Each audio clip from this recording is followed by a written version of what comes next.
Arsenal in the top 8, courtesy of a 2-1 win at Girona. Here's Mikel Arteta post-match. Mikel, congratulations through in the top 8. You must be very pleased. Very pleased.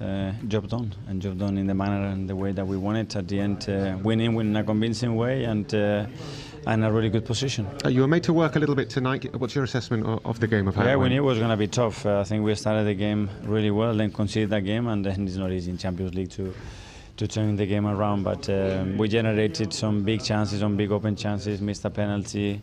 We were a bit lucky because it could have been a draw in that moment on the offside decision. But we're all very happy. I think we're very consistent. I have to ask you about the man of the match, Ethan Ranieri. You handed him his first ever Champions League start, age 17, and he repaid you with an incredible performance. He didn't look very nervous. He doesn't. He never does. He's so composed, so calm, so confident about his ability.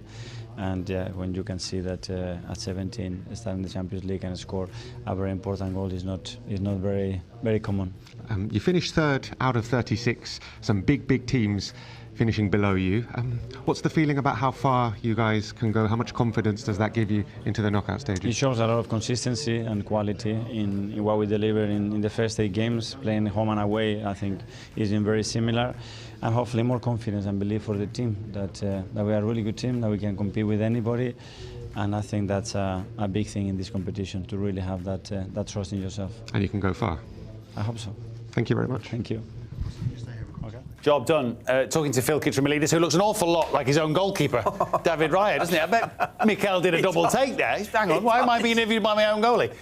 Phil is Phil, just for the sake of clarification. Arsenal's last 16 opponents, by the way, one of these 4, Feyenoord, PSV, 2 Dutch teams, Juventus, Milan. I mean, all good teams, but Arsenal would be favourites against any of them right now? Yeah, I think so. I mean, the goal they conceded tonight by Danjuma, I think is the only goal they conceded in open play in the Champions League so far this season. Wow. We talked about Pep saying, I don't see the stability in my team, so I don't really know what you're going to get from us. I think you do know what you're going to get from Arsenal. And you have, I think solidity takes you very far in European competition. Yeah. That's not the solidity. We should mention that the only goal they've conceded from open play has Neto out of his goal like that, which is a bit mad. No doubts about the penalty. Partey tripped and Jorginho gets it done. I mean, he only just beats the keeper. Yeah. It's his own style taking that one, doesn't it? I love this goal. Yeah. I really do. I think it's a beautiful hit.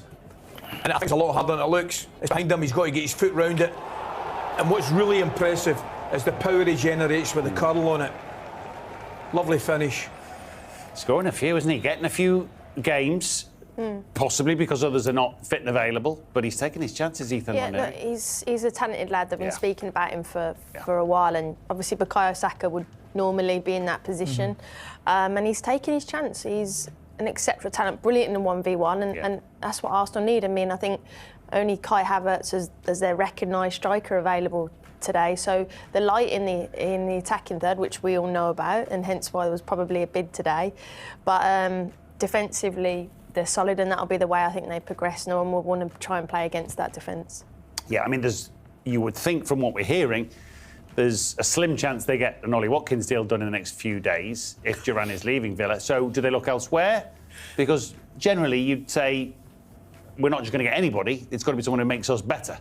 Yeah, and I think many of those. That's always been Arsenal's way of looking at things. Like, if we can't get the guy we want, then we'll wait. But I do think we've seen Arteta mount title challenges and go very close to winning the title. I think it's time we saw that in Europe, because we've seen teams that before they win a Premier League, you can say it with Jurgen Klopp at Liverpool, go away in the Champions League, develop confidence that way. I think we're still yet to see it from Arsenal, but we might see it this year. Have you got some inside knowledge? Did you see Ollie Watkins in the tunnel hand impressions at No, I didn't. after it? No, I didn't. You didn't? Okay. No. I just wanted to clarify that. No. That was all that was. Because I've been here. I mean, I have people, but I've been here. No, I didn't. I didn't see that. Your hands away. There you are. I don't think Watkins is going anywhere. I might be proved wrong. You never know. It seems that way. They go out of the competition, but as Owen says, a great effort for them in the first place just to get into the Champions League this season. So let's take a look back at the goals then from this game and wrap things up, because we were talking about the fact that Arsenal hadn't conceded a goal from open play in this competition, and then this went and happened, and it was just a bit of a weird one, wasn't it? Yeah, defensively, you know, looking at Partey, his body shape, and then Kiwior coming out, it's an area that he shouldn't really do, turns his back on it, Partey, and then it goes through the middle of the Arsenal team, the goalkeeper there in a crazy position. You know, I put this down to, you know, you're making lots of changes to the personnel in each compartment, and then Calafiori keeping him on side there, Danjuma running through and scoring. So that was from a defensive point of view from Arsenal, it was a bit of a disaster for them. But they regrouped, got back into the game, and thankfully the goalkeeper there didn't touch that, because they're down to 10 men at that point. It would have been an absolute disaster and another game where they're an uphill task. Can you criticise the goalkeeper in that situation at all? Because I'm just wondering, from an Arsenal perspective, Mikel Arteta said before the game that David Raya actually got an injury, which is why he didn't feature tonight. Is that a concern?